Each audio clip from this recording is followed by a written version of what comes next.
Okay, first of all, Coach, congratulations. Thank you. What does this mean to you? This is Right. crazy, right? It's exciting for sure. I never dreamed that at the end we'd be in the Hall of Fame, and I say we because Catherine, my wife, and I are a team, and we've always done. I couldn't have done any of this without her, but it's the moment that the ball came in to our home and got to open the box, and there was the ball to say we were in the Hall of Fame. It was an emotional time for me and Catherine, and had a chance to hug and cry a little while and just reflect back on the journey. But you don't do it for that reason. You don't get into it for that reason. Sometimes you get into it into coaching because you failed at everything else. In my case, and so to end up this way with the opportunity to be in the Hall of Fame, it means a lot to us. Obviously, a long and storied career coaching at Miami and at Georgia. Are there any moments that stand out to you Right. that are just spectacular? Well, a lot of times you get into the Hall because of what you did as a head coach. But before I became head coach at Georgia, I was assistant coach for 15 years at Florida State with Coach Bowden. And, he was an amazing man and an unbelievable coach. And just to be brought up under him was unbelievable. And he was the kind of guy that the players and the assistant coaches, we wanted to win as much for him as we wanted to win for us. And to see Coach Bowden's reaction after we had an undefeated season in 1999 was such a rewarding time for us. The 93 national championship, the first one Coach got, was so amazing for him and for us as a staff and as a team. But as a head coach, I always go back to year one at Georgia because you're still trying to prove you belong. And first time head coach, first time SEC game away from home. Georgia played Tennessee at Tennessee in 2001, and we had a great comeback victory against a great Tennessee team. And it was kind of a validation point for our freshman quarterback, David Green, for me as a coach, for us as a staff.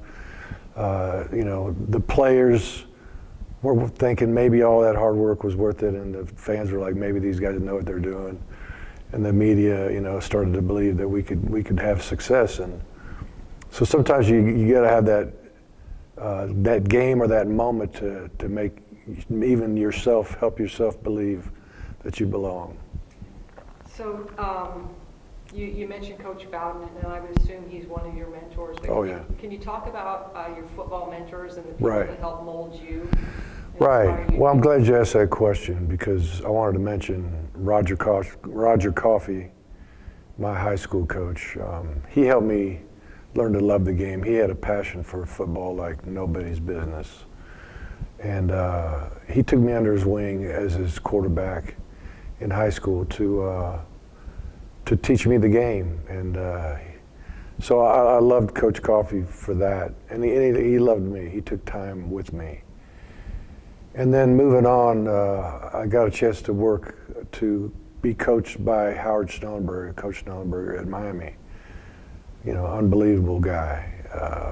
He helped young people believe that we could do things that no one ever would dream of to win a national championship at the University of Miami. It happened the year after I left, but I was there for 4 years before Coach won the Natty. But Coach Schnellenberger was an amazing football mind and a tough, hard-nosed guy that helped me be disciplined, and I learned so much football from him.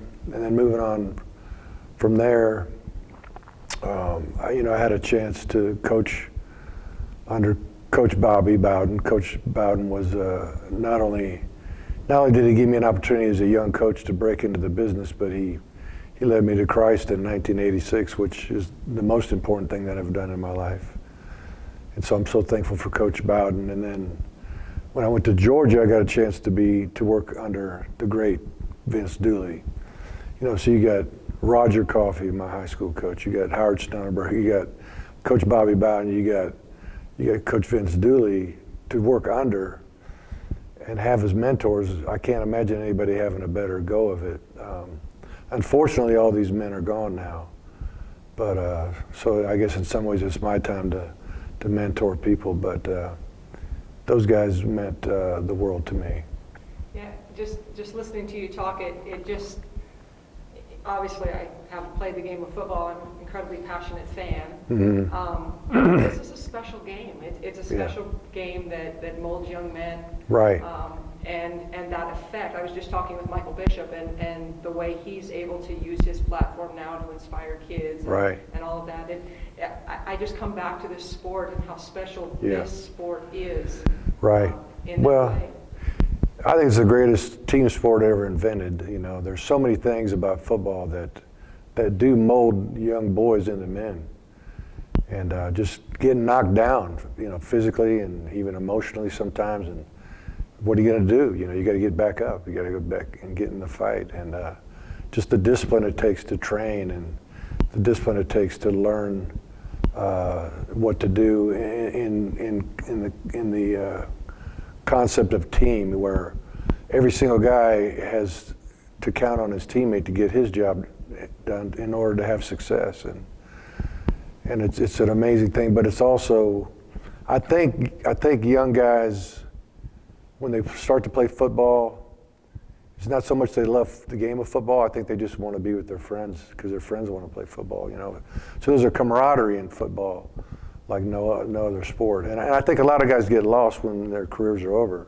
They miss that camaraderie of that manhood together with their teammates. And I think guys get lost sometimes when they lose it, when they lose that opportunity to play.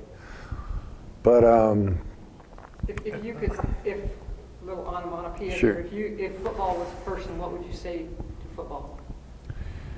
I'd say I'm glad you got invented, because there's a lot of soft kids out there. They need some help. They need to get tough. But last question, sure. Coach. What do you think is going to be going through your mind and your heart tomorrow night about 7 o'clock?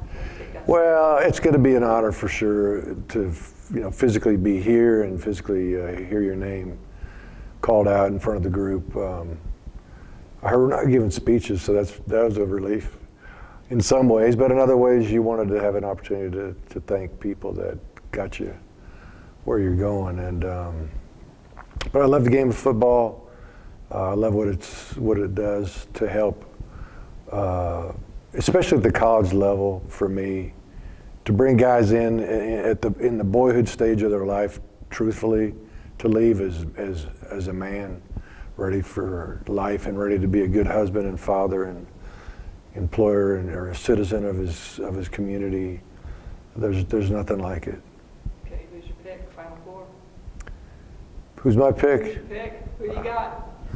I don't care. The two I wanted to be in it aren't in it, so whoever wins it, good for them. Fair enough. Yeah. Thanks, Coach. All right. Congratulations. Yep. Thank you. Appreciate you. You got it.